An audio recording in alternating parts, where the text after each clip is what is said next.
It says we're live. Okay, everyone, this is John Haller. Apologize for the mix-up. There's another YouTube video. I don't think that one's working, so I don't know how people would go to that one and direct them here, but I apologize for it. This thing double posted this time, which is kind of unusual. So anyway, welcome to a special update today. I have some friends with me. I have Steve, the tour guide. You're going to get to know here in a moment, and Mark Sutherland from the Sutherland Report, and J. Micah Hancock, who you want me to call you that, or what do you want me to call you? That's usually the name I use when I'm on the. Okay, in the real world, in your public persona, that's okay. Yeah. So J. Micah Hancock from All Israel News. Today we're going to talk a little bit about rising anti-Semitism on the right, and the reason I brought Steve, the tour guide, in is because Steve has done a number of videos recently. I think starting with a prophecy update that you did back, I think in August, maybe with Brett Medor at Athey Creek Church in Oregon. And is that a Calvary Chapel church, by the way? His origins are with Calvary Chapel. His brother-in-law is actually one of the big, I would call one of the former big three of that movement, a guy by the name of John Corson. Okay, sure. But since then he went independent, Brett. So I call him a Calvary-like chapel. Okay. Yeah. Calvary Light, not Calvary Light, because Brett's a pretty big guy, right? Yeah. Like although to his credit, he's lost over 160 pounds. He's lost quite a bit of weight. Yeah. So yeah. He lost to Steve, the tour guide, basically. He lost the equivalent of what I weigh. Wow. Yeah. Wow. That's an interesting thing. So anyway, you did a prophecy update with him a few months ago, in which you talked about growing anti-Semitism on the right. You've also done a couple recent videos. I think one was on the Groypers. We'll talk about that in just a moment. And also on the new, I think you called it the new Gnosticism. Yes, the new Gnosticism. And by the way, I have listened to all of those, and I think there must be something wrong, because I think I agree with you on virtually everything. So let's talk about, Steve, first tell us a little bit about yourself, and then we'll get into the meat of what we want to talk about today. Sure. So in short, I'm born in the United States, got saved as a freshman at Penn State, moved to Israel the year after I graduated Penn State back in 1995. Lived on a kibbutz for my first 6 months, after which I went directly to the Israeli army, where I served in an infantry brigade called Golani. Did just short of 2 years in that, because it's based on your age at the time that you're drafted, how much time you'll spend in the army. Can't claim that I saw much action. I don't have any exciting war stories. I served in probably the most peaceful time in Israel's history. It was during the Trojan horse peace process called Oslo. And although Oslo, of course, turned out to be an awful thing, in the midst of it for a time, even a false peace process still had quiet dividends, at least for the time that I was in the army. So trained mostly to fight Hezbollah in Lebanon.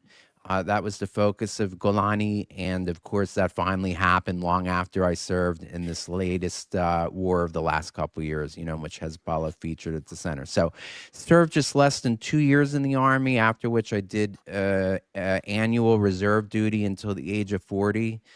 And then Jamie knows me because the two of us studied together at Hebrew University while I was doing my master's, and Jamie was doing his master's. Then I went on to do a PhD, and my PhD is related. The general field is comparative literature, the ancient Greeks, Romans, and Jews of a particular era, comparing how each one's literature and culture rubbed off on the other, and how does that bear evidence in each person's literature. My dissertation was related to Josephus, and I studied under one of the world's leading Josephus scholars. Yeah. And I've been a tour guide, a licensed tour guide, hence Steve the tour guide is my name, since the year 2000. Okay. So one of the things that, just a sidebar, personal interest, I was a trial lawyer. I retired a few years ago. Still have my license, so I've been licensed for about 45 years. But in 1993, I had some depositions in Washington, D.C. Just so happened that they were on September 13th, 1993, when they were signing the Oslo Accords. I stayed over the one evening because I got done late. You know, you can't leave Reagan Airport. Wasn't Reagan Airport at the time, but you can't leave that airport after there's a curfew. And so the next day I went down to one of my best friends from high school who had just been elected as a Democratic congressman from Arizona. He's Jewish, and he was all excited about having been at the White House the day before because of Oslo. And I remember telling him, I don't really think this is going to work out very well. So I think I stand by that here 32 years later. So, Steve, you've done some great videos. I will put links to the videos that he's done recently, at least 3 of them, on the rise of anti-Semitism on the right. I don't know how else to. I don't really like the term anti-Semitism. I really prefer the term Jew hatred. And Jay Micah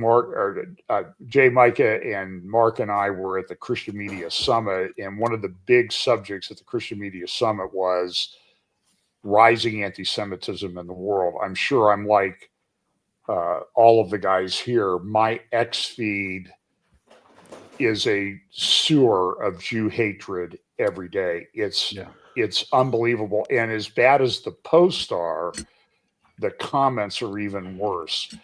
So, Steve, why don't you kind of tell us where we are and why you think we got here? And then we'll dig into some of the finer details on Candace, the big 3 right now: Candace, Tucker, and Nick Fuentes.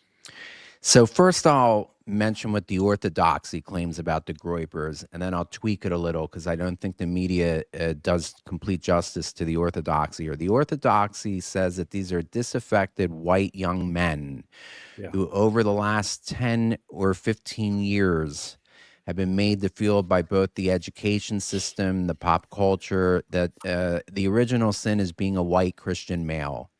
And therefore, they've had enough of this, and they're a reaction to all that. And there is some truth to that. What I feel has not been addressed by the secular media, they only care that Nick Fuentes is racist, or white nationalist, because these are subjects that they've always cared about themselves. What they don't touch upon is that there's a very distinct stream of Catholic reactionaryism to all this.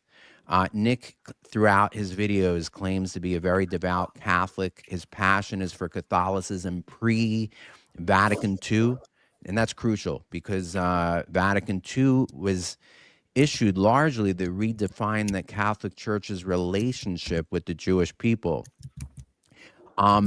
Usually those that reject Vatican II, it's because of that. Now, some of it is because they also resent that, for instance, the Latin liturgy was replaced by, say, the popular Koine liturgies of each modern day country today, like in, English in the U.S. and Spanish in Spanish-speaking countries instead of Latin. And I'm sure there's something to that too. I'm sure there's a whole menu of gripes that they have with the post-Vatican II Catholic Church. But the main one that seems to really animate them is this whole Jewish thing, the perfidious Jews.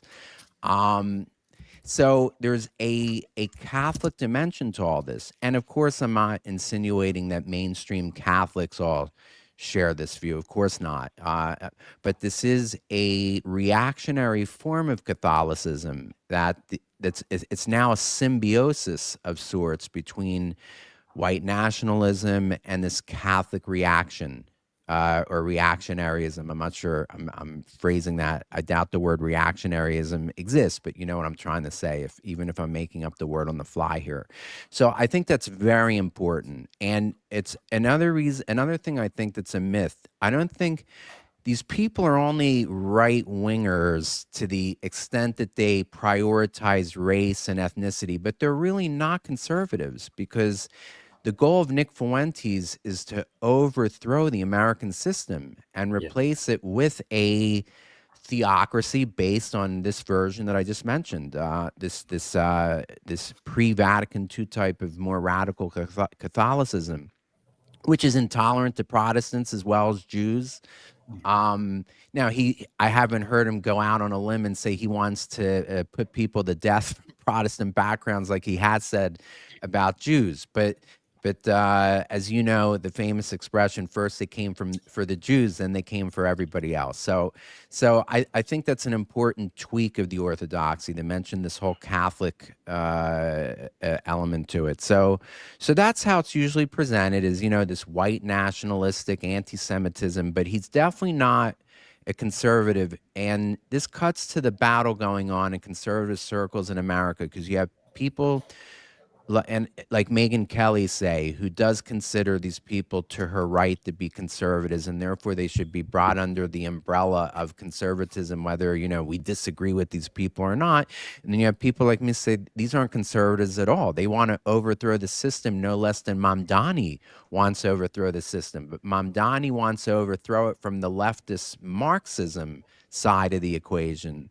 Whereas, Fuentes and these people want to overthrow it from the right, but they can sort of meet and build a bridge together. And I think, John, you sent me a link about that. You were interested in that subject, how the Groypers have reached out to the progressive left, because they do have common ground. Their common ground is that they want to tear down our current system.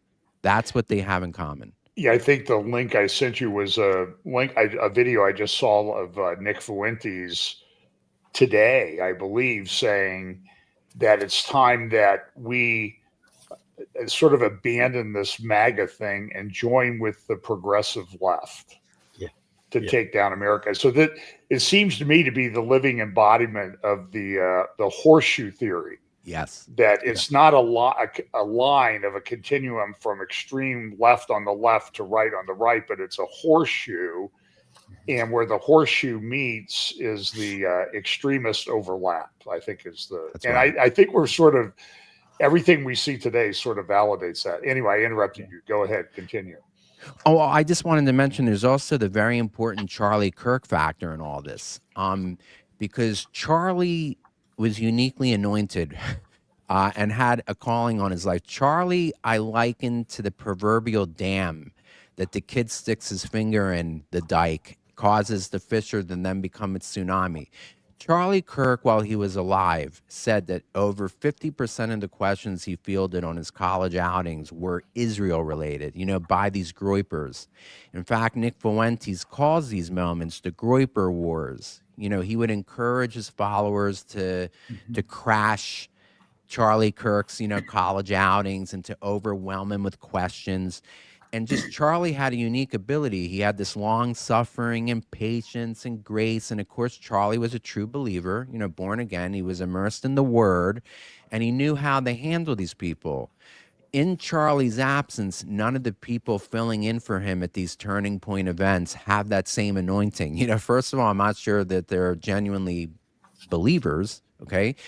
And even if they are, none of them really have been immersed in the word to the extent that Charlie has. They haven't done the research of the pertinent biblical, verses and passages and books of the Bible that deal with the Israel issue. So they're like a deer in the headlights when they're confronted with these Groypers. So Charlie's death unfortunately allowed what he was able to hold back with his unique skills and calling on his life. Now it's erupted since he died. I think the last thing I just want to say, John, because I agree with you, I spend a lot of time on Twitter, and it's so unhealthy for the soul. I always feel so dirty after I'm on Twitter. I spend sometimes a couple hours on it a day to follow these people. What we don't see on Twitter is just as important, and I'm not sure we can quantify it in any way, which is since Charlie's murder, there is said to be a pretty serious revival going on among, these what do you call them? Gen Zers, in other words, the same people that are drawn to Nick Fuentes, many of them of that same generation were moved by Charlie's murder. We have to remember that Charlie's memorial service was seen by 100 million people. And supposedly, and I've only seen follow-ups on this story on sites like Fox News, but supposedly there's been a huge spike in interest in the Bible and Bible reading by that same generation. And yet they don't necessarily tweet. Those people don't necessarily show up on Twitter. So there is this silent, unfortunately, this behind the scenes thing that has potential to play out as well in all this Groyper stuff as a counter force, which is a revival supposedly happening since, Charlie's murder. I just don't know how large a group of people we're talking about that have been turning to the Bible. And I don't know if they're turning to the Bible unhindered. Are they getting it, or have they turned to the Bible, but are they looking to Tucker Carlson, and the Groypers to interpret the Bible for them? Or are they doing what I did, which is in college when I got saved? I fell in love with the Bible, and I'd spend hours a day reading it in my privacy in my room, not intermediated by anybody on social media or even the religious world, pastors or any of that. So what is the quality of this revival and interest in the Bible that's taken place since Charlie's murder is all interesting factors that we have to factor in, but we can't quantify it as easily as we can the Groyper phenomenon. Yeah. And Mike and Mark, feel free to chime in. I did hear a couple things I heard from Nick. Let's focus on Nick Fuentes first. And maybe you can explain what a Groyper is in answering this too, but because some people might not be exactly aware of that. But I heard Fuentes just today. I really wish he wouldn't show up in my feed all the time on X. And what he said was just so vile. He did say that he's a Catholic. He did say, I think he's 25, I'm a virgin, which then led to a bunch of people in the comments making allegations about his sexual orientation. But then he was talking about, we just need to, I don't know how to say this in a nice way, so I don't want to offend anybody. Women just want to get the crap beat out of them by a good guy like me. And so tell us what a Groyper is, and then comment on some of the things that he's been saying here recently, which are just incredibly vile. Steve, ahead, can you define what a Groyper is? You want me to define what a Groyper is? Yeah, go ahead. Okay. Well, first of all, you're interacting with them on social media because they all have as their avatar or profile picture a character called Pepe the Frog. Oh, that's it.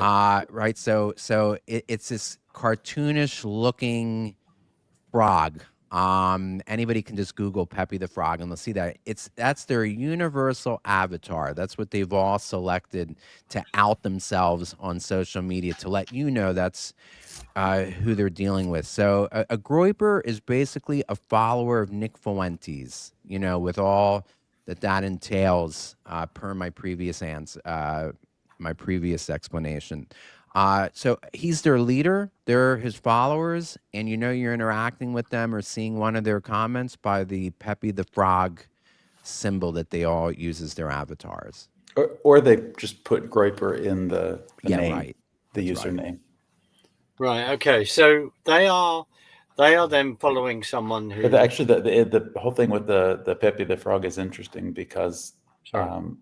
The guy who created the frog has nothing to do with the Groyper movement. Where does the term? The Groyper name comes from like another variation of the frog that somebody else created. But yeah, it's interesting. I saw a post the other day on X on Twitter that was. There's some little dispute going on, and to kind of get the character of this Groyper movement, somebody had said something that was not exactly in line with Nick Fuentes, and somebody posted, "We have a leader, get in line." Wow. And it was like, Wow. oh, okay. So he really is like, he's this cult-like leader. And So what does so Jay, what does that, Steve, Steve, interesting. I don't want to jump the gun, but I see the same. I can't tell you what the actual word groiper means. It's funny. Yeah. You would think that I would have researched the philology of it, you know. I tried. Yeah. Now, it is important to say that he has over 5 million followers. Yes. You know, we want to definitely show that he's not some marginal figure. He's up there with the most popular people on social media. Yeah. Mark, do you have a question? Yeah, I was going to say, well, first of all, Steve and Jay, thank you for looking at Twitter. I completely understand to some extent what John is saying. But the thought is this, Jay, you've just said, when you've given that example, like fall into line, and I've gone, well, what does that remind you of? What particular past figure in history does that remind you of that involve exterminating 6 million plus Jews plus others during an event called the Second World War? And the fact that today, because John shared it with me, I think a Joel Richardson tweet where Fuentes turns around and says, basically, we've just got to persuade the right to get rid of free market capitalism, right?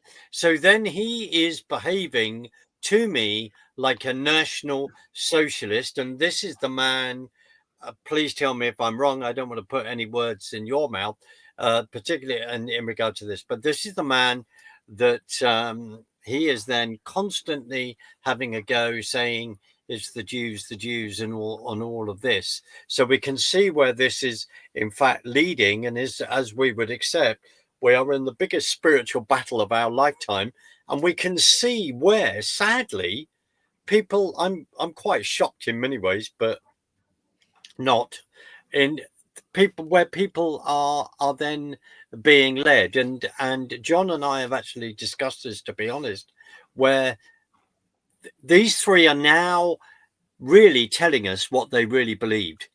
Yes. Right. And please, Jay, Steve, John, tell me, you know, they're suddenly revealing who they are. Are you telling me, I know Candace has recently, you know, she's married to a gentleman called Farmer. His background, what he is then involved with is rather interesting in regard to the media within the UK. And then we look at GB News and where things are being repositioned, which I find interesting because they've now got GB US, GB News. Just quickly, there's a hedge fund manager, hedge funder called Marshall involved in that, owns a considerable stake in GB News. Then as they're bought up Unheard, then they bid for the Telegraph, which they haven't got, I don't think.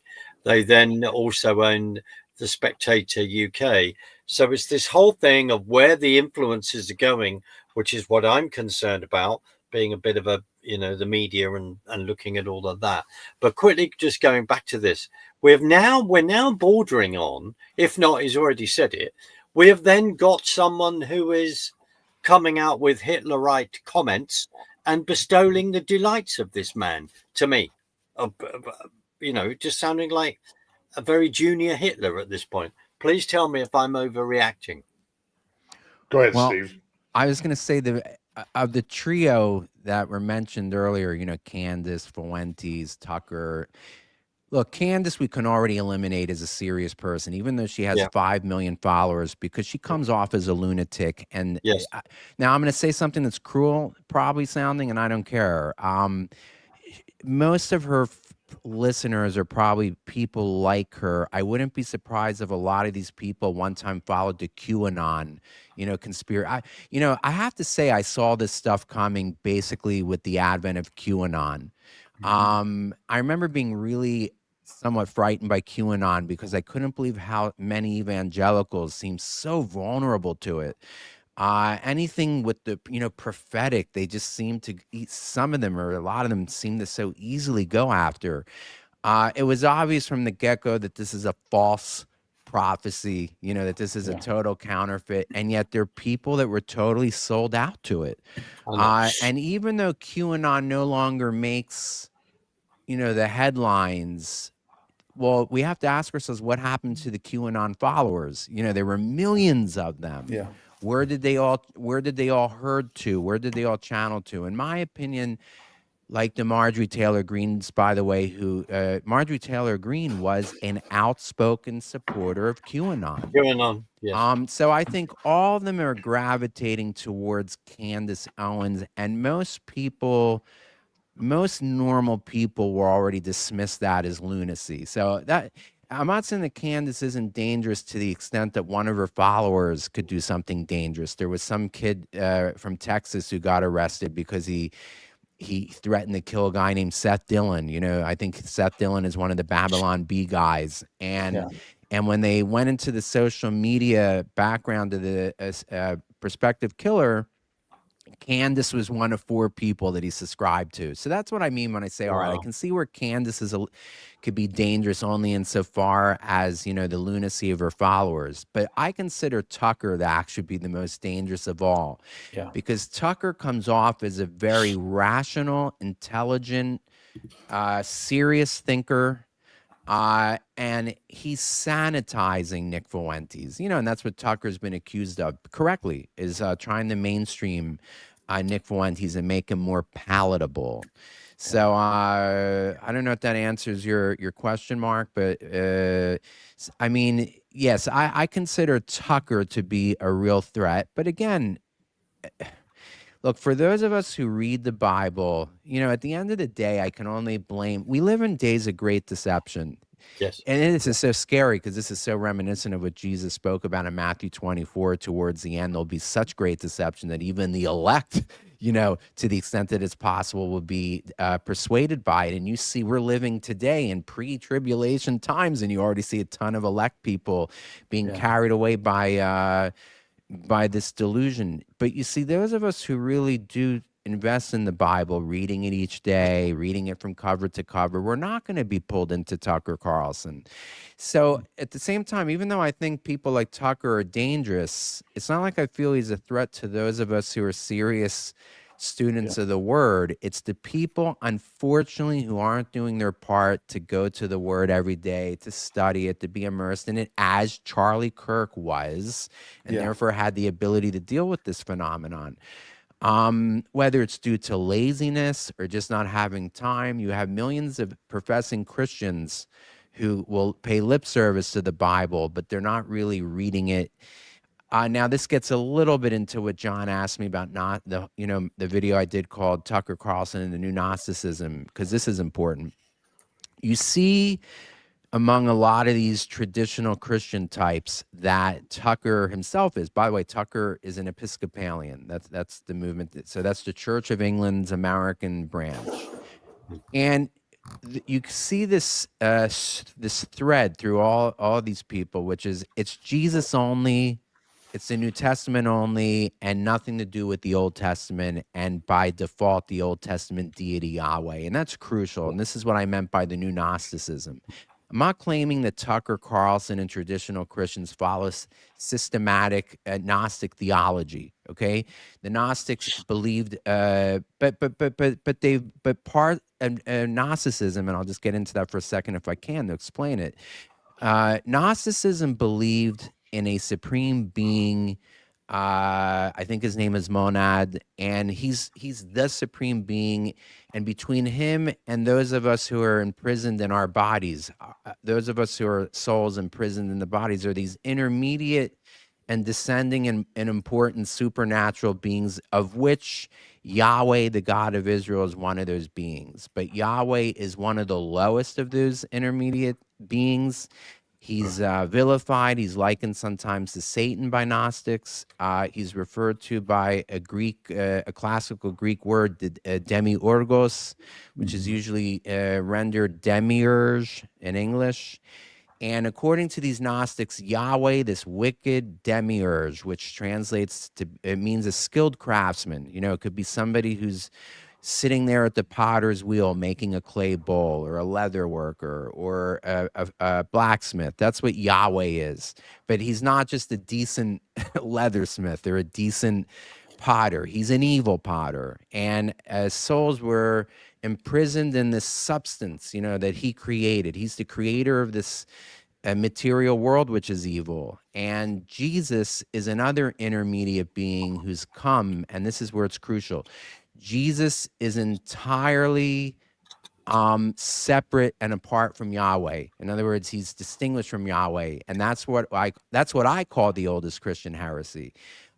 Whereas Tucker claims that Christian Zionism is the oldest Christian heresy, I say no, it's actually Tucker's belief, which is that the God of the New Testament is entirely and altogether separate from the God of the Old Testament. They may pay lip service to the God of the Old Testament, but in a recent episode that Tucker did, he really snickered at Deuteronomy. He treated it very irreverently, particularly a chapter called Deuteronomy chapter 25, which commanded the ancient Israelites to exterminate the Amalekites. He used that sort of as an example to diss all of the, Jews, Judaism, and by association, the Jewish God, even though he didn't come out and say that. See, and as believers, we have to believe that Jesus and that deity, even this God associated with Deuteronomy chapter 25, is one and the same. It's when you separate Jesus from that deity that you've now entered the realm of Gnosticism, treating Jesus as a separate God. And that is a trend that I'm seeing among these people. In other words, it's Jesus only and the New Testament only. And the Old Testament is only worth anything to the extent that it has Christological significance that can prove Jesus's, origins from eternity past. In other words, they'll use it for Christological purposes, but that's it. Anything else, it's absolutely worthless, the Old Testament, and in some ways embarrassing to them, as Deuteronomy chapter 25. And that's the ultimate replacement. That is the ultimate replacement of replacement theology. It's not just replacing. From that, all other subsidiary replacements flow. That the church has replaced Israel stems from really the larger replacement theology that the New Testament's replaced the Old Testament, that they're no longer really one Bible. They may be in the same volume, the same bound book, but they're really to be treated separately, the one being far superior to the other, the New Testament being superior to the Old Testament. So I think that's also an important element in all of this. That's Marcionism, though, isn't it? Oh, yeah, I'm sorry. So Marcion, a 2nd century church father, embraced Gnosticism. And what he did was he basically eliminated the whole of the Old Testament from his Bible. He eliminated all the Gospels, what we call the Synoptic Gospels, that depict Jesus as a practitioner of Jewish law or Judaism or following Yahweh, the God of the Bible. All that remains in the Gnostic Bible of Marcion is parts of the Gospel of John and some of Paul's letters, not even all of Paul's letters. Right. He sort of did he's sort of a precursor. The American founding father, Thomas Jefferson, didn't believe in the supernatural. He didn't believe in the miracles or any of that stuff. He certainly didn't believe in Lazarus, being resurrected from the dead. So what does he do? He basically edits his version of the New Testament down to just Jesus's wisdom, Jesus's wisdom teaching, probably the Beatitudes, but that's it. Anything that would depict Jesus as a supernatural, a miracle maker, a resurrector of the dead like Lazarus has to be excised from Thomas Jefferson's New Testament. That's sort of what Marcion did with Yahweh and Judaism and anything and everything Jewish, but he was declared a heretic for doing so. But what I've argued over the years is that even though Marcion was declared a heretic, his theology trickled into the church. In other words, it trickled into the church, and it survives to this day as what I call replacement theology. Yeah, I wish I could. Steve, that I was just reminded of when people go, it's all about love. It's all about love, right. Which is another, let's get rid of the Old Testament again. That's a sort of a modern day expression of what you've wonderfully explained. Is that fair enough? You. Yeah. Well, I likened it in my last video about it. Here in the United States, there's a chain of stores called Build-A-Bear Workshop that you take your kid or grandkid to, and you can build a teddy bear to your specs and to your preferences. There's a farmer bear, a fireman bear, a Philadelphia Eagles or New York Giants bear. But you can't do that with God. God does not give us that luxury to conform him into our image.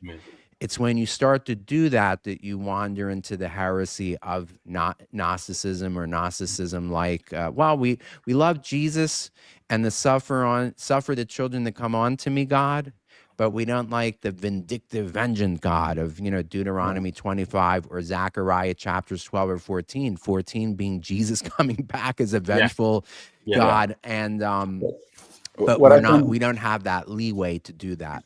Yeah. What I find so interesting about all of this is that, especially in the modern, world that we've seen, the post-Enlightenment world, the expressions of that Gnosticism, while they would want to claim that they're rejecting this Deuteronomy 25 portrayal of God or conception of God, is that most of them, if they get any political control, they rapidly turn into the sort of thing that they claim to despise. They turn into this vengeful, vindictive, political entity that uses supreme force. We see that with Hitler. We see that with I would argue that communism is often thought of as this atheist thing, but it also comes from a replacement theology type of idea. It's a religion. It's a religion itself, isn't it, Joe? Yes, it is. Yeah. And so anytime you replace the God of the Bible, who yes has elements that bother us, which might say more about us than him, but anytime you replace him with anything else, you end up by default, you have to fulfill some perverted version of God, what God is or what divine authority is. You have to. There's no other option.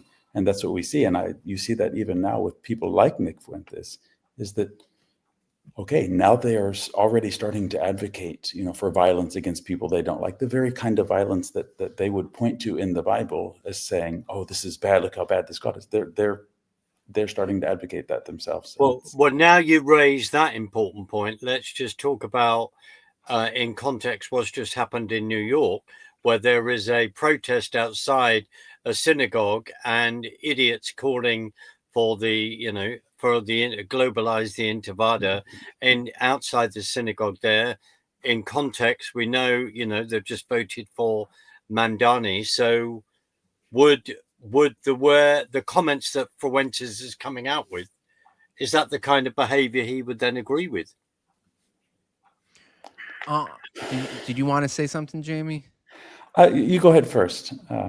It's interesting. Nick Fuentes is a very articulate, forceful speaker, but he is also sort of a beta male. I mean, now without getting, I know we want to keep this family friendly, which I definitely will, but this is important. This is part of who Nick Fuentes is.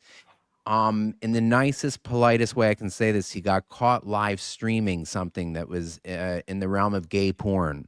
Yeah. And that's, we have to include this, as part of his personality portrait. If we were CIA people, that's what we would do. We would have to consider every single thing. So he's sort of this beta male who sort of fantasizes or becomes this alpha male when he talks, but I don't think he himself would ever want to do anything violent. In other words, he doesn't mind if others would do it on the behalf of the cause, like these people you're referring to in New York. I doubt you'll ever see Nick Fuentes, in a mob where violence has any chance of happening. That's what most beta males do. They sort of hide behind the alpha males to do their dirty work. Yeah. But I would argue that Hitler was in many ways the same. Absolutely. Yes. Absolutely, Well Jamie. Well said, Jay. The SS and these other groups, they're carrying out the fantasies of this beta male. You're 100% the correct. danger of Nick Fuentes is that there are people following his ideas that are not as beta as he is. The parallel is apt. It's right on the money, because there were a lot of rumors about Hitler's own sexuality and his issues. Yep. So absolutely, I agree 100% with what you just said. Go ahead. I was going to say, I do see also the issue with Tucker Carlson is, a lot of people have been trying to determine like what does he actually believe, which I think every day gets harder to pin down on, partially on purpose. But I think his bringing Nick Fuentes on the show was actually kind of an attempt to make himself a gatekeeper of like what is going to be this new developing. I don't know what they're going to eventually call themselves. There's definitely this post-MAGA, this move away from the MAGA Trump Republican Party. So I think they're calling it America Only. It seems to be the new term, America Only. It's not just America First, but it's America Only. Okay, yeah. So if the move is to this America Only perspective, then I think Tucker wants to make sure he is one of the gatekeepers. And so by platforming Nick, he allows himself to kind of take on that. I don't know, there's a lot of discussion here in Israel about who's actually funding Tucker Carlson's show. Absolutely. And I was just going to, no, Jay. I don't know who's setting his agenda for him, but I definitely do see that there is like the people he's platforming on his show since he went independent, there is definitely an agenda. We should look at his guests. Yeah, he's trying to steer in a certain direction. Yeah, we should discuss his guests because, and dear John pointed this out. So, of course, he went and did an interview with Putin in Russia, right? Mm-hmm. Russia, Ukraine is another subject, but which platform Putin's own views about Russian Ukrainian history, which don't necessarily match up with what actually happened. But go ahead, Mark. Absolutely. Who was that person that was on there that said they were a woman but looked extremely male to me? That was the sister of the former White House press secretary, now ABC news person, George Stephanopoulos. Was his sister, who, by the way, is a nun, some Orthodox type of nun who trained in Russia. Right. And then what about there was that other Palestinian group of something of the cross. Christ at the Checkpoint. Yes. One of the founders of that is a guy named Munther Isaac. Who is a liberation theologian, pro-Palestinian, Marxist, whatever you want to call him. Claims to be Christian, but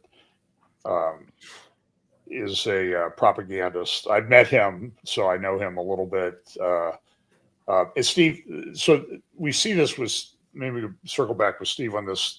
So we see this series of interviews that Tucker does. I mean, I think the first one that I think was really apparent was Munther Isaac from Bethlehem. Yep. And how he cast that. My friend Dumasani Washington did an article with somebody from Epic Times, a tablet back in April of 2024, a year and a half ago, and they titled the article "The Arsonist." Tucker Carlson burns down the bridges between Israel and evangelical Christians, and I think that was a very apt thing. Steve, do you have any comments on how Tucker's sort of platforming these people and the way he does it? Well, it's just obvious that Tucker has an agenda that the only person he's ever interviewed. Look, it was Dinesh D'Souza that said that Tucker's methodology of interviews is called the ventriloquist methodology. In other words, he has people that come on that end up really just voicing his own opinion, what he wish he could say, but he won't say outright because then he'll lose all of his credibility, of being a journalist. So instead, he just has people as guests that he knows as he questions will give voice to his. Now, look, to his credit, he had Ted Cruz on, and what was shocking about Ted Cruz was probably the only guest he ever had who was obviously not in agreement with him. What surprised me about the Ted Cruz interview is that Ted Cruz is a very intelligent person. Most people don't know that Ted Cruz was the debating champion of Princeton University. So this guy's no dummy. but he was not prepared for what Tucker threw at him that night. Absolutely. And Yeah. he got exposed, and it did, tremendous damage. Now, in the aftermath, I've seen Ted Cruz give phenomenal speeches, like at John Hagee's Christian Friends of Israel, celebrate Israel night. But obviously that doesn't have the audience that he could have had in the interview with Tucker Carlson.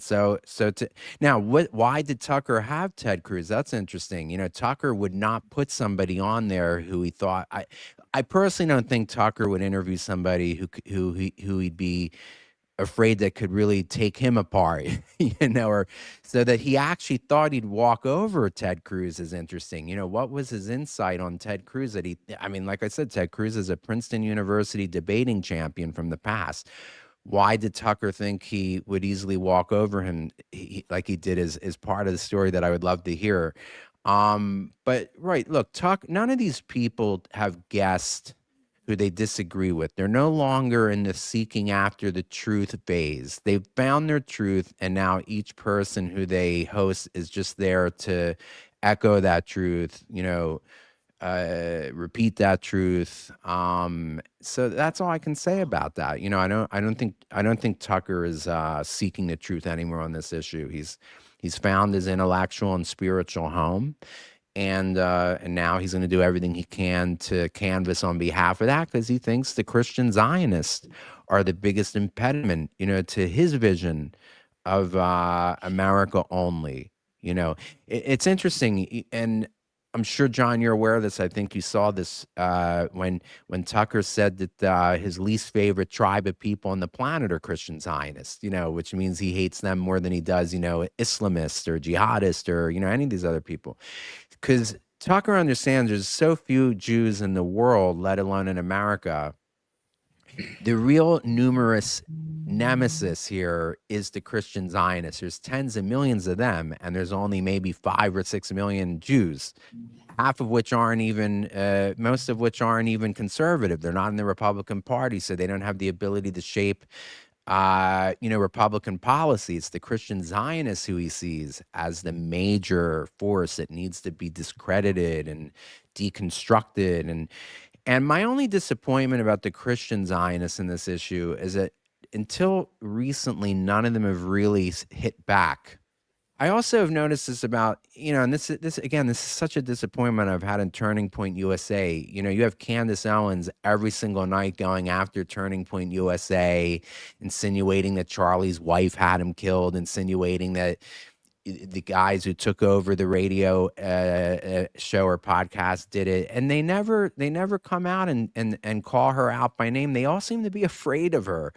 And then finally, this one woman, to her credit, this Allie Beth Stuckey, a few days ago, finally came out in a very gracious way, not aggressive way, responded to Candace Owens. But I'm like, for all the talk that there's tens of millions of Christian Zionists in the country, they haven't let out a whimper yet, let alone a roar. The people that are roaring are the Tucker Carlsons, Candace Owens, Nick Fuentes. Each of these people has 5 million people. There is nobody in Christian Zionism that has, a platform of followers of 5 million. So the Christian Zionists, even if they claim, and I don't know if it's true, I've heard them say that they're the majority of the population, that they have the lion's share of the population over the Tucker types. It doesn't register on YouTube or, social media. The other side, the Tucker side, seems to have the monopoly on that, and even Allie Beth Stuckey, who I just mentioned, who was like the first to strike back. I don't think, she, compared to them, she has maybe 250,000 people on her YouTube channel. I'm not knocking her. She's got far more than I do, but I'm just saying compared to them, 5 million for Tucker, 5 million for Candace, or 5.5 million actually for Candace. And 5.5. Actually, it's 7.5 million. I just checked. Wow. And Tucker is 16.7 million on X. All right, that's amazing. So, right, I was only looking at their YouTube subscriptions. Oh, okay. You're adding up the full panoply that these people have. Yeah. So there is no one, unfortunately, in Christian Zionist circles that can hit back at that way that they wanted to. Those people are the heavyweight champs. And the Christian Zionists currently only register on the, the Richter scale as lightweights.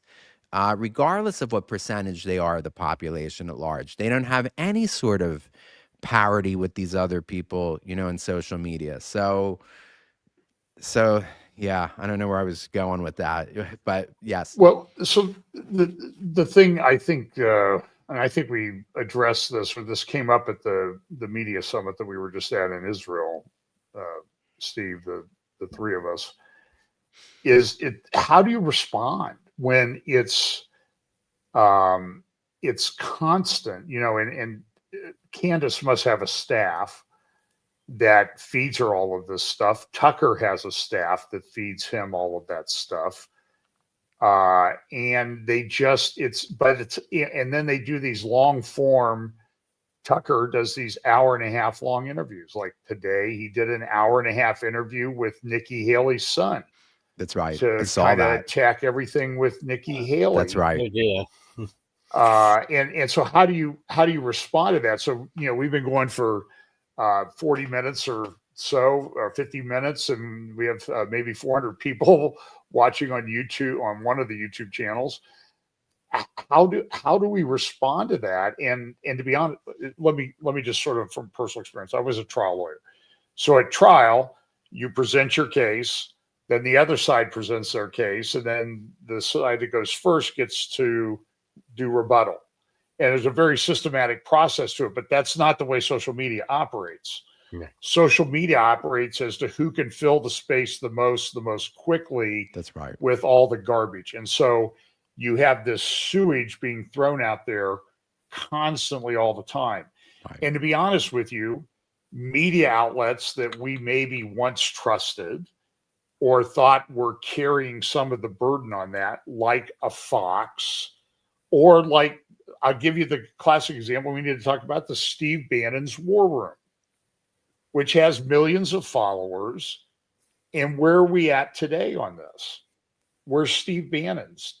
Steve, where do you think he is? Well, I agree with you. He's sort of gravitating towards the Nick Fuentes types. Now, remember, and this is important, he too is a Catholic. And in fact, now again, I'm not saying mainstream Catholics are caught up in all this, but I'm just saying, if you look carefully at all these people at their studios, Candace has a very Catholic background to her studio. Bannon is very outspoken about he being a Catholic. In other words, let's say this, not all Catholics, of course, are anti-Semites by any means, but there is this pattern where I'm seeing that most of the Christian anti-Semitism is coming from Catholics.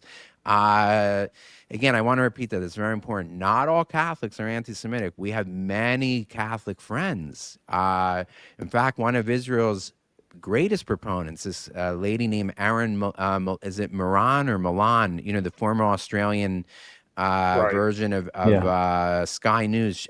Huge supporter of Israel. She's Catholic. I'm not saying that some of our biggest supporters are Catholics too. So again, I don't want anybody who's watching this who may be Catholic to say, well, man, this guy's going after the Catholics. I'm not. But at the same time, I can't help but notice that most of the Christian anti-Semites come from a Catholic point of view on all this. You wouldn't see this coming out of a dispensationalist evangelical Christian background. So we can't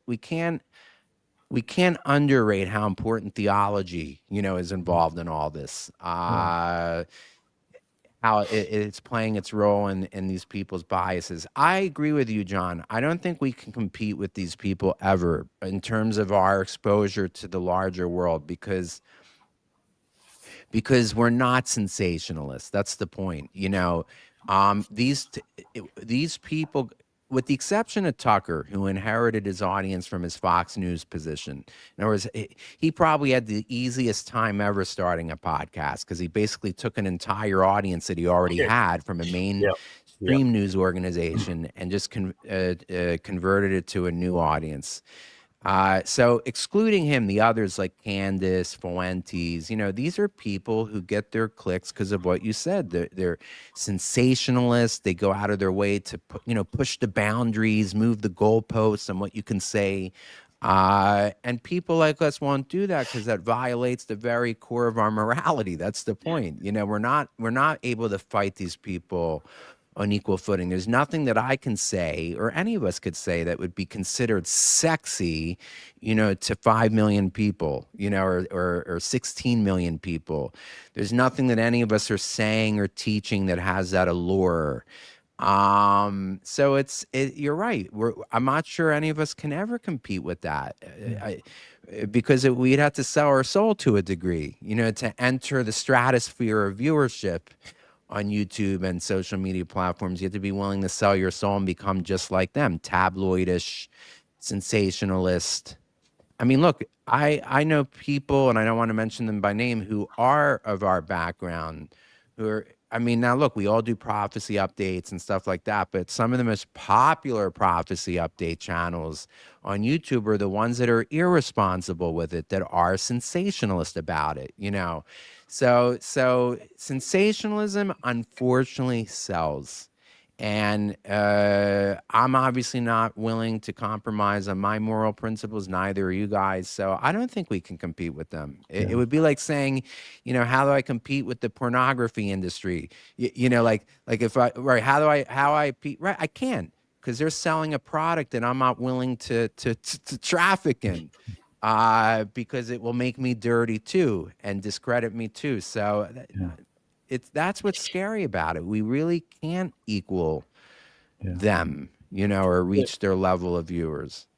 Steve, I want to congratulate you. Sorry, Jay. I want to congratulate you that within your sentences, you weren't saying every 5 seconds breaking news, Yeah, and another update and breaking news. And yes, I am deliberately saying that and being rather sarcastic, but what you've said, I think, is really, really important and profound, because it does come with that responsibility, and to encourage you. No, we can't compete with 5 million. Dear John, we did a show the other night. There's 10,000 people nearly that have accessed that. Hallelujah. If you do a show, Steve, it goes to 10,000. That's 20,000. If Jay, you do the same, that's 30,000. If I manage to do something like that, that's 40,000. We've reached 40,000 people. They can then go and have a conversation as well. Yeah. So to encourage you, keep going. And I would say, another encouragement, going back to the Charlie Kirk thing, the day after Charlie Kirk was shot, my son, who I don't want to give too many personal details, he's only 16, but he goes to an international school in Jerusalem, and they have a lot of UN and other diplomat children there at the school. And so Steve, you've lived in Israel, what type of viewpoints many of those people have. And so, but he came home the day after, and he said, I need to be more outspoken about what is true and what is right. Wow. And he's stepped up. He led a youth Bible study at a Bible study earlier this evening in Jerusalem, and he's inspired several of his friends, like, hey, look at what's happening. They tried to silence that voice, so we need to step up. And so I do think, it's not something we should be too worried about. And on one hand, I do think, Steve, you referred to this kind of Matthew 24, delusion. And I think we need to remember that the Bible does say that God sends the delusion, and it is a judgment on people. Like it's going to affect the people that were willing to be deluded. Excellent word, Jamie. I agree with you 100% on that. Yeah, and one of the reasons I stopped watching Tucker Carlson even before he took this current trajectory was that whole questioning style that he and Candace have. And I remember watching one time, and I was thinking, I've heard this type of question before. In Genesis 3, has God said? It's not a question that leads to greater knowledge. It's a question that leads to greater doubt. Right. And so I think part of our role as truth tellers, that's what the three of you guys, that's how I see you as truth tellers. Our role is to answer back with truth, and to point back to the questions that Jesus asked were questions that pointed towards greater faith, or the questions that the enemy asked point towards greater doubt. And I think that's our we're signposts. We're pointing in the direction of trust in God, following the truth and the way. And we know Jesus said that the way is narrow and few that find it, but we want to be the signpost on the way, saying this is the way. Jay, I'm not saying that he would do it. I'm not saying that it would be the right thing to do, but on the other hand, it would be an absolute delight to get your 16-year-old son having a discussion with us, because I feel like there is so much I could learn from his viewpoint, being a lot over to say, to get his insight into why he said, I've got to speak up. What were the conversations that were going on? I'm not saying that's the right thing to do, but I'm really, really encouraged by that as well. And there's that whole thing of, discipleship, mentoring, and encouraging. Yeah. Jay, that's something you said that's, boy, that was a great word that you just said. First of all, we have to accept the delusion maybe coming from God himself. We are that close to the end of the age, with all the ugliness, that comes with that.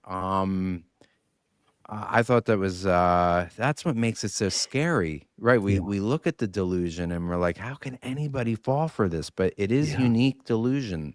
Yeah. And what was that second thing that you said that was? Oh, I wanted to say that we also have to remember that God's always worked with a remnant, and that remnant may be smaller than any of us want to believe. You hear mixed. Some people say there'll be this incredible revival at the end, where just hundreds of millions of people pour into the faith. Maybe that's true. But then maybe the remnant is much smaller than that, which is another reason why we'll never have such a popular appeal with, such a large audience. Yeah. And I also think that, John, the other 16 million people are lost in the YouTube feed that wasn't the correct one. That's why they're not. Oh, Candace might be talking, so maybe that's why the internet is going down. Steve, you've done a lot of work with people in the Calvary Chapel movement over the years. I think you've led a lot of tours from people like Chuck Smith all the way down through different people. Candace went after Calvary Chapel. That's right. How do you respond to that? And look, I know a lot of the Calvary Chapel guys. I speak at Calvary Chapels and that type of thing. And I haven't seen a big concerted effort to respond to it. That's right. The problem is that by not responding, the narrative never gets addressed. Candace has created the space. So, what should we do to respond to that? So, unfortunately, since the passing of Pastor Chuck, the movement split into various streams. So it's not like they're even capable today of speaking as a movement. But she did attack certain individuals, and most notably Jack Hibbs, who she put indicted with all this. McCoy, Mikey McCoy's dad, the pastor, Rob McCoy, right? So, as individuals, have they responded to her? I'll tell you this. I know Jack Hibbs personally. I guided him. Not only did I guide him several times in Israel between the year 2000 and 2008, but I've been a guest in his house, and he even took me on a family vacation with him once. He's no weakling, Jack. Jack is a guy who's capable of punching back. I don't know if he has responded yet. If he has, it just hasn't made its way to me yet, his response. But he's not a shy guy, so it's very possible that Jack will decide at a time of his choosing to hit back, and I'll definitely be interested to see what he says. Of course, he's also a pastor of a very large church, and I'm sure, knowing Jack pretty well myself, I think that his reaction will be, well, nobody around here is in my immediate circle they're going to believe any of this garbage that she's Right. putting out. Right. Yeah. Yeah. I think the only other Calvary Chapel figure I could think of doing that, or at least somebody that came out of the Calvary Chapel, is Mike Winger, and he posted a thing on X the other day saying that they're Tucker and Candace are heading for a cliff or something like that, but I haven't seen him. I mean, well, if that's the case, then maybe our goal should be to assist their speeding towards the edge of that cliff. I've got an idea for Jack Hibbs, Steve and John. Basically, as Candace Jack has most probably thought of this, as Candace is coming out with her comments, he could then reply to her comments and just splice himself in, and then make that video, make that podcast. I think that would be quite powerful. That will go quite viral. But suggest that to him.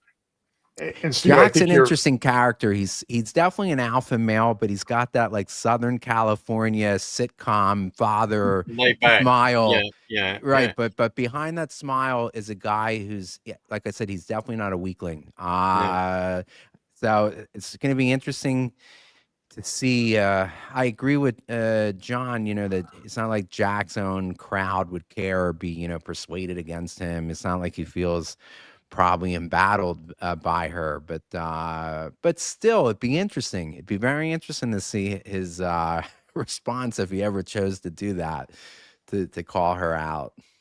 Because he could cut himself in with it, and we could then send it viral. We could help do that. Yeah. So Steve, I want to circle back a little bit on this pre-Vatican II Catholicism. So I'm definitely aware that Candace Owens' husband, George Farmer, is a big pre-Vatican II guy, like is people like Mel Gibson. That's right. And other people. And it seems like, so maybe just explain a little bit more what they're pushing back against. What do they really, really dislike about Vatican II?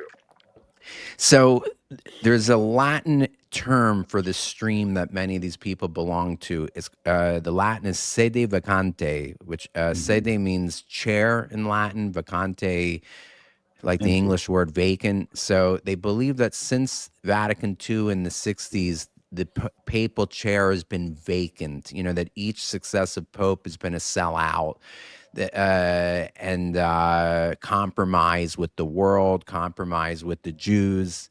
So they reject, it comes with this whole panoply of ideas, but the thing that seems to most animate them is this redefinition of the relationship with the Jews, because until Vatican II, the official Catholic theology vis-a-vis the Jews was called deicide. Basically, the Catholics taught until Vatican II that all Jews of all times are uniquely guilty of Jesus's death and therefore are uniquely cursed for all times. Not just the Pharisees and the Sadducees and the teachers of the law of Jesus's day, not just Caiaphas, but all Jews of all times. They like to use the verse that said, "May his blood be on our heads and on the heads of our children," as to validate that belief. There was a prayer, I believe, I may be wrong on this, there was a liturgical prayer in the old Latin liturgy that referred to the Jews as basically these perfidious Jews, so when Vatican II came, it did away with the deicide charge. It now claimed that the Jews were the elder brethren of the Catholics, that the Catholic faith, basically Romans 11, that the Jews are that stock of the olive tree that all Christians have since been grafted into. So they did away with deicide. I don't think in any modern day liturgical, mass or prayer in Catholic Church, you'll hear Jews referred to as the perfidious Jews as they were before the Vatican II. So it's that in particular that a lot of these people seem to be most animated by.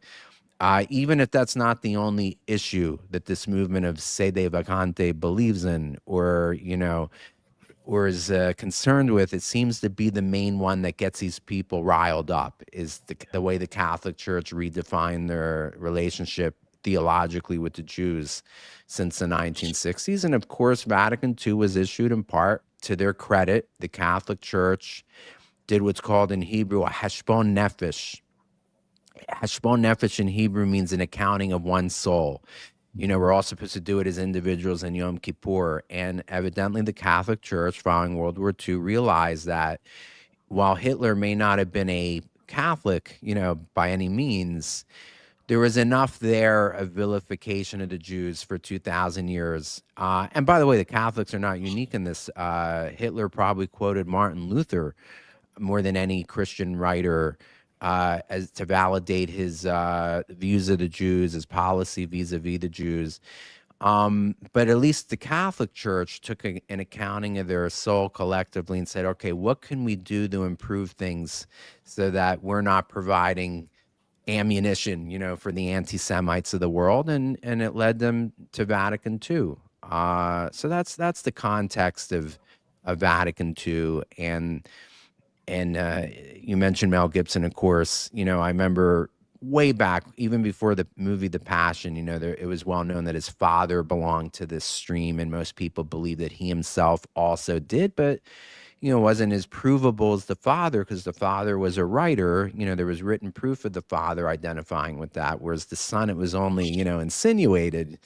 But then again, and I'm not harping on Mel Gibson because I don't know where his heart is today. But, you know, I remember within a couple of years of the making of The Passion, he was arrested for some, you know, offense where he was intoxicated and, you know, slandered the Jews and cursed out the Jews to the cop and all that. So he probably didn't have a wonderful disposition towards the Jews either. But that's the context of all this Vatican II and those people that reject it. By the way, just somebody mentioned this in the comments. I've Yes. never understood this anti-Jewish canard that, well, we should hate them because the Jews killed Jesus, which if Jesus doesn't die, we're kind of in a That's bad right. spot. Right. I don't understand. It's not theologically correct by any stretch of the imagination. Yeah. I think, John, if I can say real quick, Sure. part of it is something that the Gentile world's never forgiven us for, and evidently some of the Christian mainstream denominations of history have never forgiven us for, is the whole chosen people mantle that we have. In other words, I think a lot of that comes from because Christians are a kind of chosen people too. I mean, that's true. You could argue that God has two chosen peoples in a sense. You know, he's got the nation of Israel that are ethnically chosen for the Abrahamic covenant, you know, the covenant of nationhood, the covenant of the land of Israel. That's basically what the Abrahamic covenant is. And of course, you have the body of new covenant believers, you know, that are a chosen people unto their own right, you know. But it seems like a lot of them developed this exclusionary policy. There can only be one chosen people, and how dare those Jews, you know, claim to be the chosen people still. We're the chosen people now. So I think it's also part of that prodigal son parable. I think you have among a lot of traditional Christians this, they see the way the Jewish people went wayward for the past 2,000 years spiritually. They resent that God's still keeping his covenants with that wayward people because it always had to do with God's faithfulness alone and not the faithfulness of us, the Jewish people. That's what they miss. And like the faithful son who was there for the last 2,000 years, preaching the gospel, doing all the mission work and all that stuff. How dare the father, you know, still have love for that wayward kid working in the pig slop, you know, far away, you know, in that foreign land. So I think that's where a lot of that bitterness comes from. Yeah. Yeah. So and the church has not handled the relationship with Jewish people very well. And currently, I mean, you know, when you start talking about things that are coming in Bible prophecy, like the temple, immediately, you know, there's all these people jumping in. Oh, those stupid Jews are building a temple. And, you know, but, you know, I don't know, Steve, maybe we do this on another program. There's a few topics I'd like to discuss, like this restoration that we're in, this reconciliation process that we're in, at least that I see, and then address certain things like I was telling Mark, I had a conversation with a person the other day who had found my channel and wanted some help, but then I asked them what their channel was about, and the answer was, well, Revelation 2:9 and 3:9, which is the synagogue of Satan. Right. And it was pretty clear that I was dealing with someone who was way off theologically. So I think synagogue of Satan is one of their favorites. People love that. It's like their Love life it. verse. Yes. But I don't think they understand what it says. That's right. That's right. It's so they kind of latch onto that like that's right.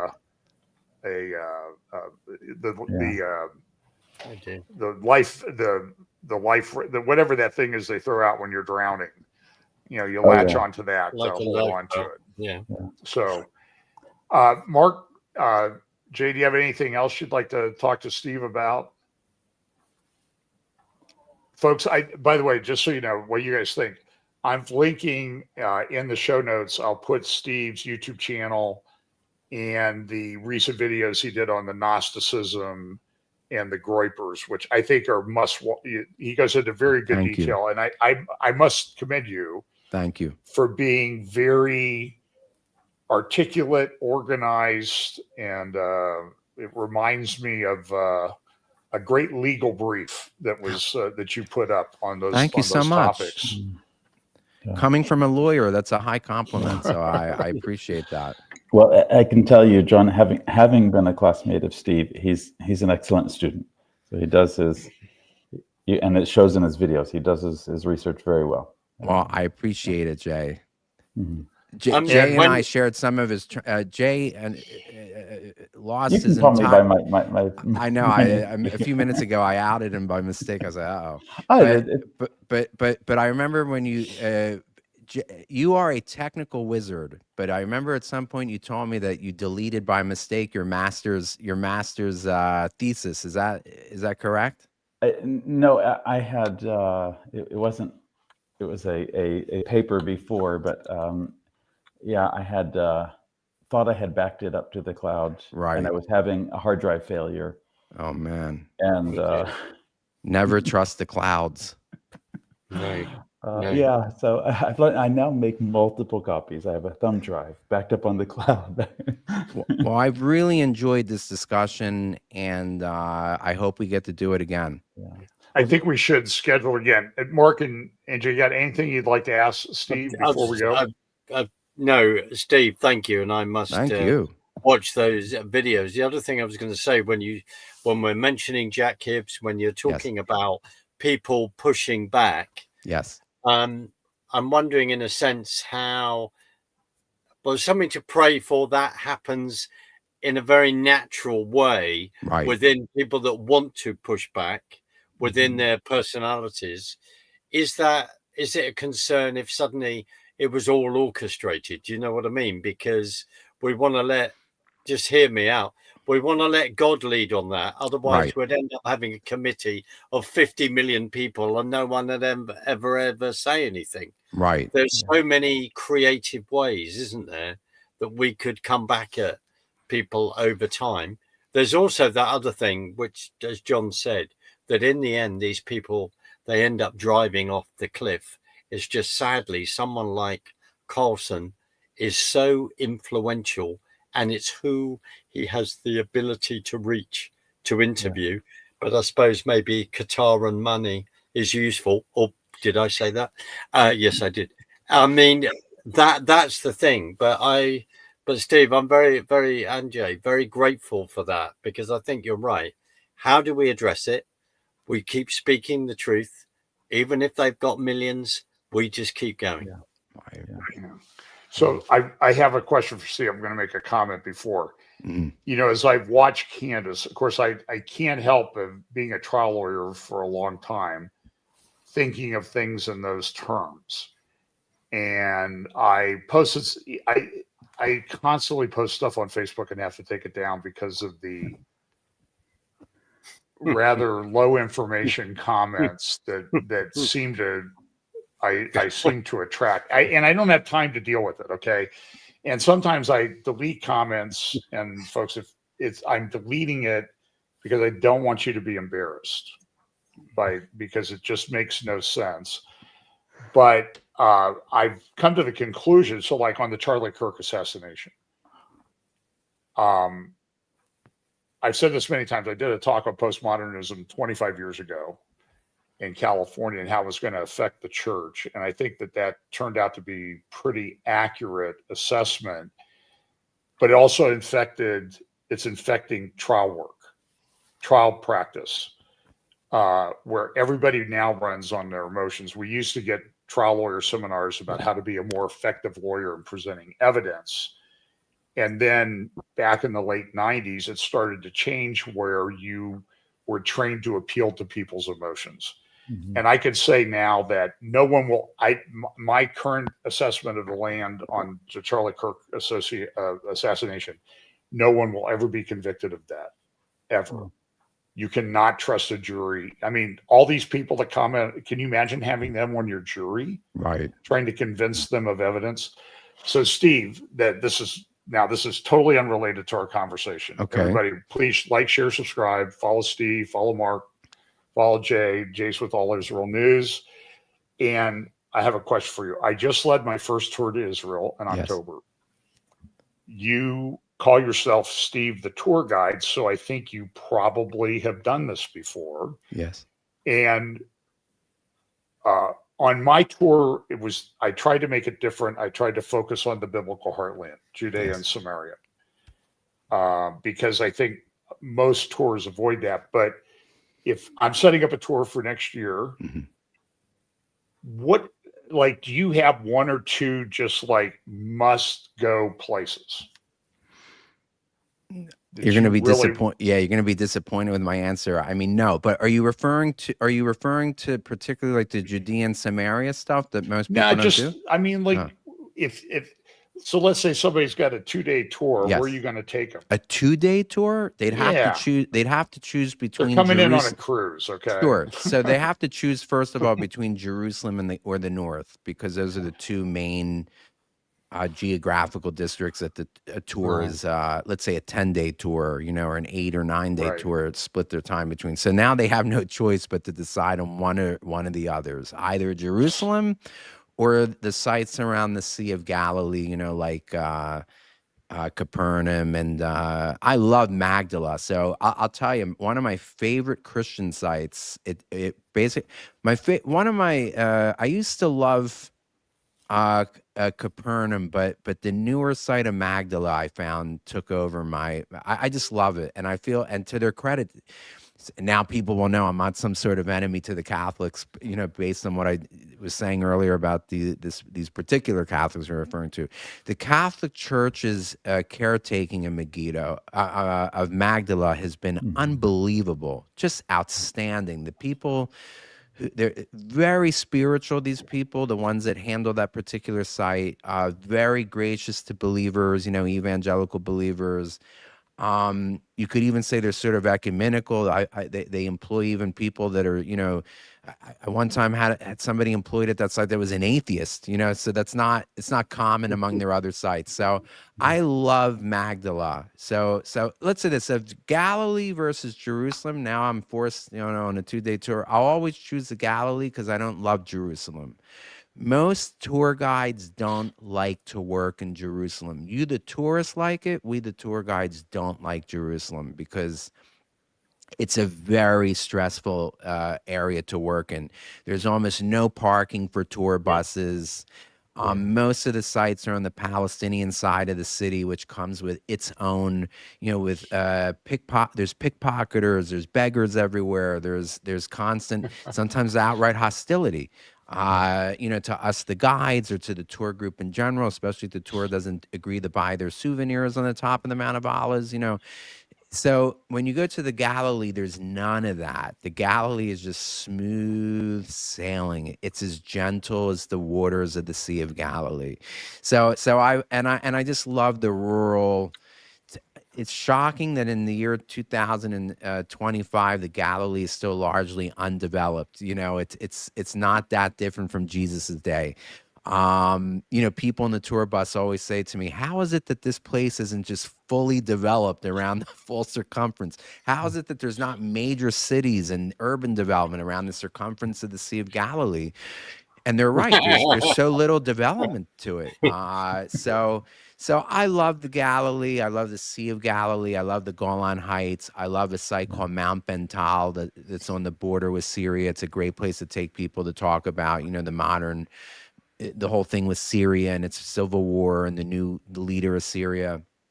I remember I had Mike Huckabee on a tour. I guide him every year. I have a tour. Believe it or not, Mike Huckabee, although he's the ambassador, is still leading tours.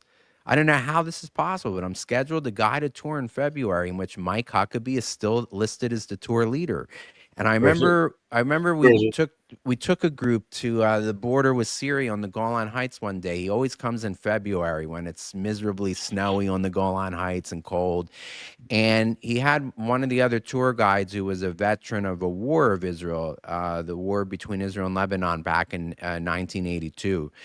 He always asked that tour guide to give the teaching there on the border with Syria. And I remember while he's giving the teaching, we heard mortars, Syrian ISIS mortars exploding right within, I would say, a quarter mile from our position on the border. Just explosion after explosion while the tour guide is teaching. And Mike Huckabee says to the tour guide, whose name was David, he's like, David, shh. He's like, David, don't talk. Just let people listen. Let there be silence. So we had silence for about 2 minutes, and you could hear the sound of machine gun fire, the sound of mortars and grenades.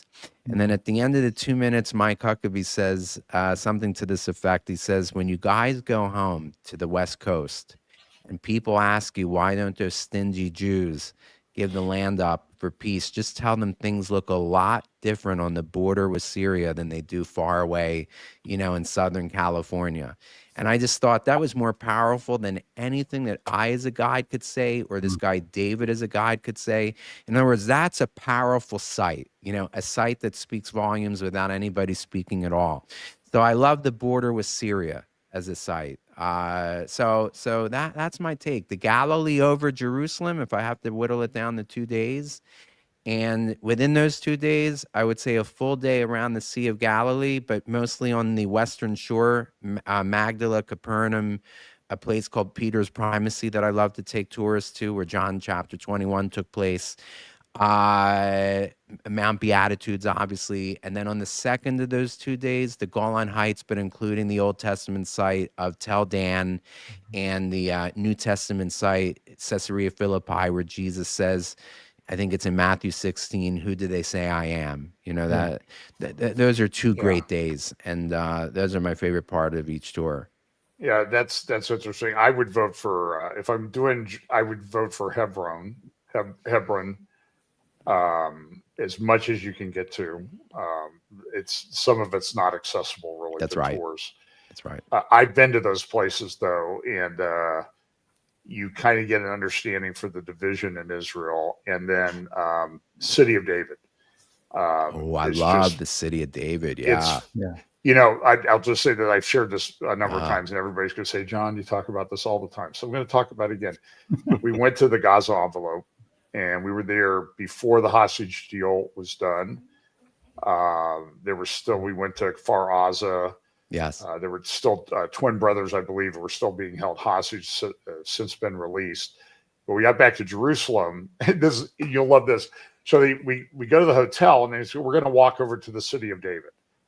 And so, I put in Google Maps on my app, directions to the City of David. We were staying at a Dan Panorama Hotel. Great food, by the way, phenomenal food, and no low flow shower heads. This is it's like heaven. Right. And I'm taking a wrench with me the next time to maybe swap out a shower head. Right. Because it's unbelievable. But anyway, so all the Google Maps directions for walking say mostly flat. There's no mostly flat in. That's right. From the Dan Panorama, I mean, it's up Mount Zion, down Mount Zion, then down and up and down. And but we went to a light show about the life of Nehemiah, projected on the wall of Nehemiah. It's amazing.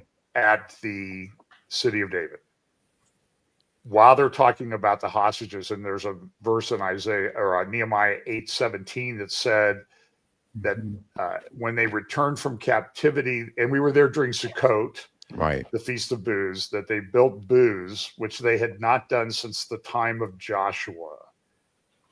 And there was exceedingly great joy in the city. And it was like, it just sort of, it was like the amplified version of the Bible living out right in front of you. So I think the city of David is the premier archaeological site in the country. There's no doubt about it. Most of the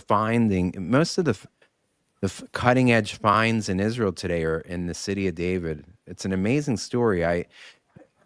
When I went to Israel in June because I owed the Ministry of Tourism. Each year we have to do 2 field trips, of extended education to renew our licenses. So I owed them already for 2 or 3 years because I missed out on the 2 years of the Hamas, October 7 war. And so I went to do 6 of these, and one of them was the city of David. But wait to hear this. I was so desperate to do it because I knew they had found so many things that I signed up. The only one available was in Russian, a language that I don't know. So I joined a full day excursion to the city of David for a language that I'm not even familiar with, just because I knew I had to see these new, and I figured anything new that I see, I'll be able to Google it in Hebrew or in English to, probably biblical archaeology. What's the name of that magazine? BAR. Yeah. Biblical Archaeology Review probably has articles about it. But so yeah, the city of David I was really impressed with, especially what they just opened, known as the Pilgrim's Highway. That's phenomenal.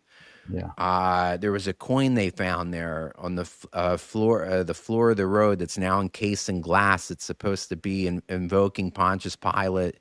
So I just thought this was incredible stuff. And I was like, man, my tourists, I can't wait till they see that, when the tourism industry cranks up again. So, yeah, we were able to get over there with, I don't know if I should say his name. Well, I'll say it, Elisha Crone. Yeah, sure. Who uncovered temples, what they now call Temple Zero. That's right. The Temple of Melchizedek. So it was, and then the media summit a few years ago, they took us down there, and it's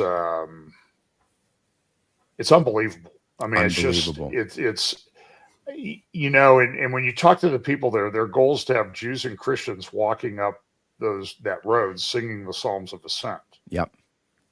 So I sort of call it, well, that sounds like millennium practice to me.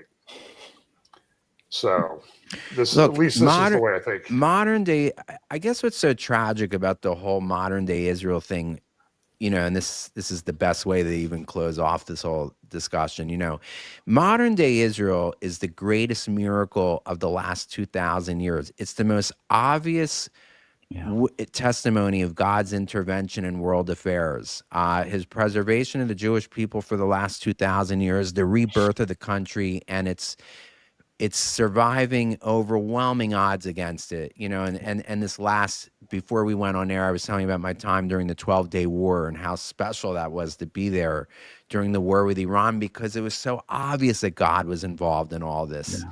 I always felt God's covering and protection there. So it's just like God is trying to shout from the rooftops to these newer Gnostic types, I'm still that God Yahweh. That's what this whole Israel thing is all about. It's his credentials he's presenting his credentials and his business card again through modern day Israel, saying, look, I'm still Yahweh, the God of all that parts of the Bible you people dismiss. He said, I can't be so easily dismissed because hundreds of passages are being enacted in our very day, or realized in our very day, and how there's a blindness on a large swath of Christianity to not only see this, but to be hostile to it. To me, is just defies all sense. I'm pretty sure I said in my update on October 8th, 2023, I could already see it rising. Yeah, the Jew hatred. Yeah. And explaining it away. And I said then that the need to be careful not to use clever theology to mask your Jew hatred, and that the issue of Israel and the Jewish people would be the most divisive issue in the evangelical church until Jesus returns. And I think that's right. Yeah. bearing out. Not that I'm a prophet or anything like that. Anyway, I think you're right. This is the longest goodbye in the history of YouTube. Yes. So Steve, Jay, and Mark, thank you so much. We will do this again. And next time I want to be sure we talk about the Reform theology aspect of this that we touched on a little bit, but I think my feed is full of that garbage too, and I'm tired of it. So everybody, like, share, subscribe. Awesome. Contact things in the show description. Please do that. Thank you for doing it, guys. I'm going to end the stream. Everybody, thank you. God bless.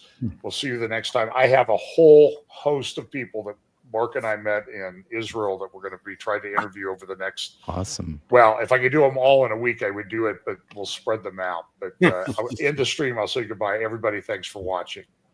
All right.